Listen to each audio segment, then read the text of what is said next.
Ladies and gentlemen, welcome back to Ferris Farming Organic. Today we are going to be filming this 13 bottom rollover plow, and this thing is an absolute beast.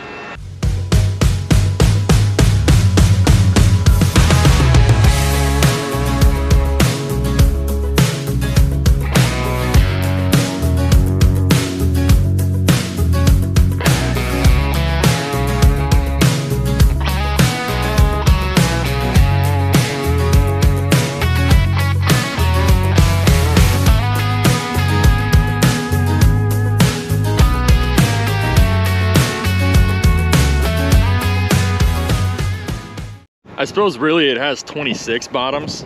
If you didn't know, this is what I call a bottom on a plow. Technically there's 26 because it is a rollover, and we'll talk about that a little bit later in the video. But as you guys can see, the setup is kind of the same as a traditional plow. This is the split one, kind of like if you've watched the channel before, you know we have a 14 bottom Selford and a 12 bottom. This is not a Selford, by the way. Sure, I'm not pronouncing it right, but I'm pretty sure the brand is Gregor Benson.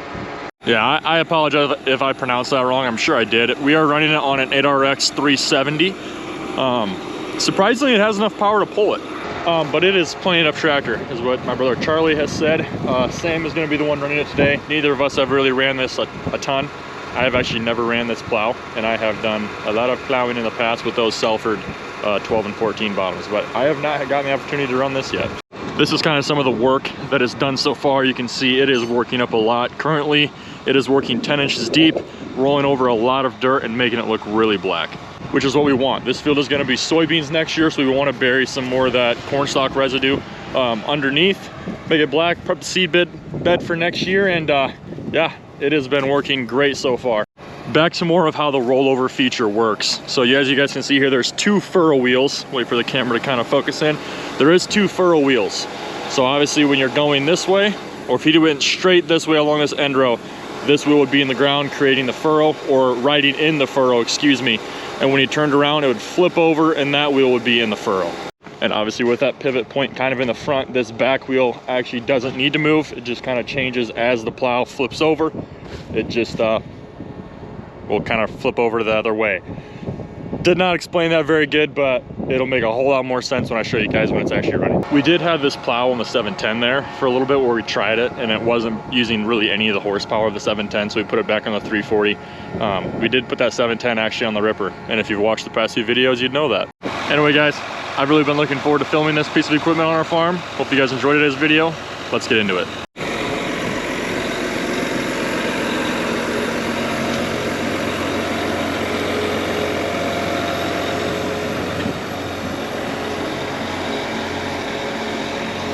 As you guys could probably tell, this is kind of like the transport mode, turning on the headlands mode.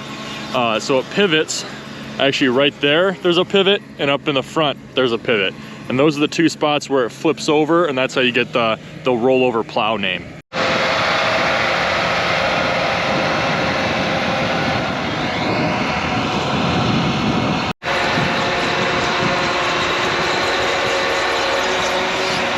Now, the benefits of a rollover plow, one being you don't have to work around a work point or a land. You can just go back and forth. Since the furrow wheel can always switch to the opposite side, you just can go back and forth, back and forth. You don't have to work around in a circle, if that makes sense. If you've done any moldboard plowing in your lifetime, you'll know what I'm talking about. And I'm sorry, that's kind of the best that I can explain it.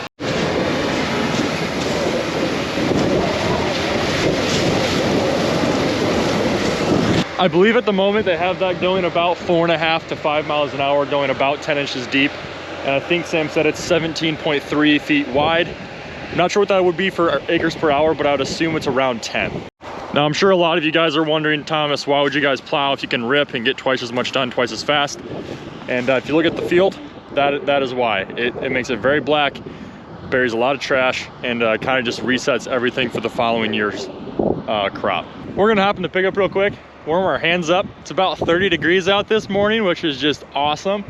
And maybe we'll take some drone shots of this quick.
I'm sure you guys can tell, but this plow is moving a lot of dirt. We might see if Sam will let us hop in that cab there for a little bit, ask him a few questions, look at the screen, just the efficiency of the tractor, how much we're getting done, all the numbers and such. But before we do that, I'm going to talk a little bit quick why we didn't plow as much last year compared to years prior and why we are plowing a little bit this year. Now, people do moldboard plowings for a variety of reasons. A couple of the main reasons we do it is obviously to bury the trash. This is going to be soybeans next year, so when we come through with tine weeders and rotary hose, we don't want all these corn stalks to plug up those machines and disrupt the seed bed. We've also found that the weed pressure in the fields that we do moldboard plow aren't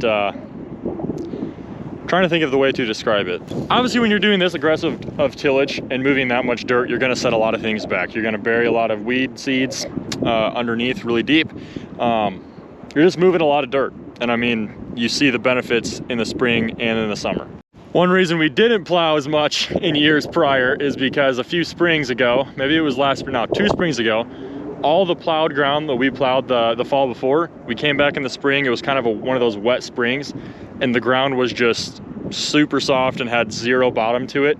So when you went in there with a tractor and started working it up, your tractor would just sink pretty much. And I'm pretty sure there's a video of myself getting a tractor stuck, trying to field cultivate a plowed field. So if you want to go watch that, you sure can. Not one of my brightest moments. Definitely not the dullest though. Anyway, we're gonna hop in the plow tractor once it gets back to this west end. We'll talk to Sam, your boy.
Like a 10 bottom rollover plow. Yeah. I mean, you could probably take the back section off, but it doesn't want the back furrow wheel, so no. Yeah. So there's not actually a wheel in that back furrow. It's just that back bottom makes it. That makes a lot more sense, actually. So you're going, what, almost 5 miles an hour? 10 acres? 10 acres done per hour? Get over this hill, between this and the end, I'll have to slow down. Normally it's 4 to 4. So yeah, like 10 acres, give or take per hour. Yeah. But it seems to be working really good. I mean, yeah. The big 2 wheels in the back that roll it over, if you look out, you can see right where they go. Yeah, you can see the little ridge where they go. That's a speed issue. Yeah.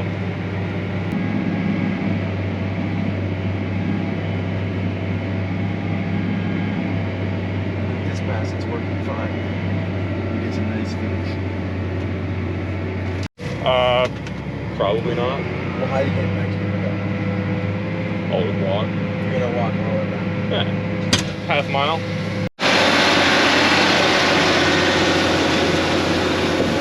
I don't know if I really recorded that conversation, but the furrow wheel in the back is actually not this wheel, it's just that back bottom, which if I knew anything about this plow, I wouldn't have said that that was the furrow wheel in the first place. But you guys can tell, watching the back, that back bottom makes this furrow right here. There is a little ridge right here, and that's because that middle wheel right there, those two middle wheels always ride kind of right in this line, so it kind of does push it down a little bit, but otherwise this looks pretty even. But I know from the past, the Europeans do not like the way we do moldboard plowing over here. Maybe it was just a me problem, but I think this looks pretty good. We think it looks pretty good. This is what we're gonna do. Gonna get one more little close-up of how he rolls this over. So there's a front little piston in the front that he'll swing it to the middle. We'll watch it roll over here.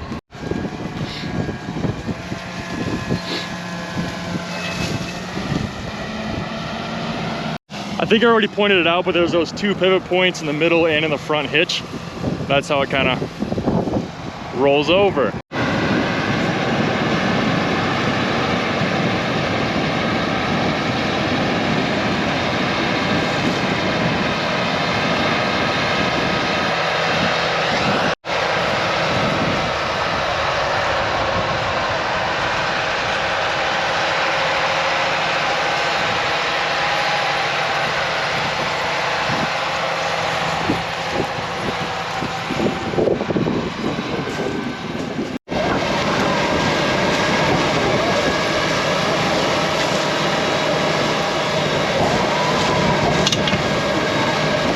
I'm sure you guys can notice and kind of hear that that bottom trip up.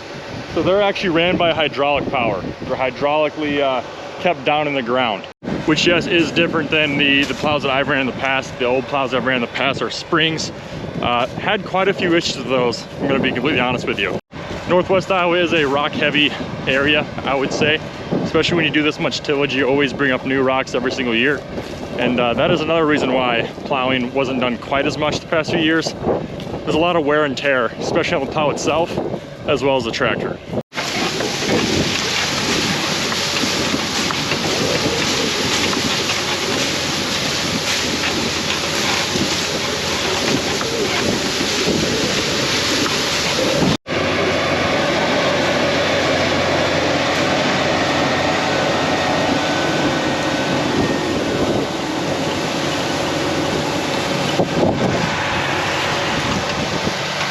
I don't know about you guys, I love watching tillage. I love watching this machine. I could probably sit here all day and do that.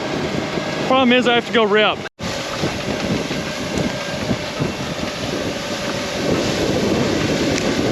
I don't ever want to hear you guys say I never did anything for you. I've walked like 2 miles this morning. Not even walked, since he's going like 4.5. It's not a walking pace, but it's not a running pace. So I'm like awkwardly jogging behind the tractor. So if you were driving on the new road by Emmitsburg, if you know, you know, and you saw some idiot out in the field at 8 o'clock in the morning with a camera, that was me.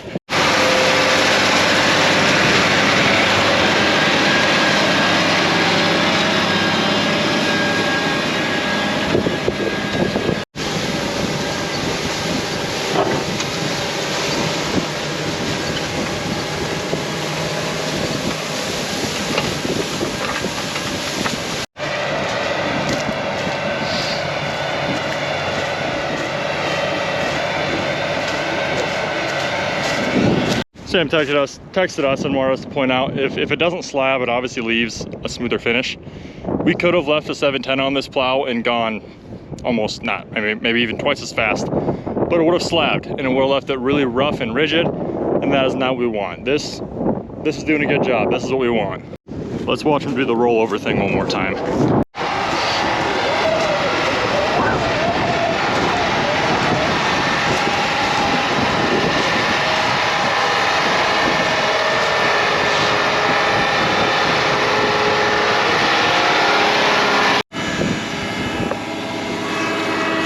So as we watch this pivot, you guys can see that big cylinder right there is a pivot point, rolls all the way back to here, and that one in the middle here, quick show you guys.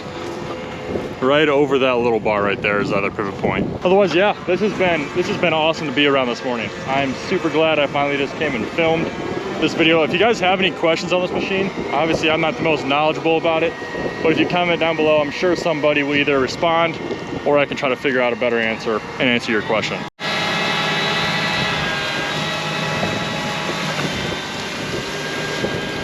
I texted Sam and asked if there's anything else I should tell you guys about on this plow, and he replied, one second. He texted me, plowing ain't about your speed, it's about how you throw your dirt. Kind of going back to the bigger tractor thing, you're not actually going to be doing a better job, you're just going to be going faster. You're actually going to be doing a worse job for what we want. This tractor and plow is pretty dialed in, I would say. Not tractor for a day, but I don't think it's going to happen this fall. As always, I want to thank you guys for watching this video. I hope you guys enjoyed watching this video. I hope you guys enjoyed the drone shots of this working. I think watching a plow move dirt is one of the coolest things to watch on a farm, and I hope you guys enjoyed it. If you guys do have any questions on this plow, comment them down below. Obviously, I'm not the most knowledgeable person about this piece of equipment, but I'm sure I can find somebody who is. Once again, guys, thank you guys for watching. If you enjoyed today's video, leave a like. If you're not subscribed, subscribe. You already know. Catch you in the next one.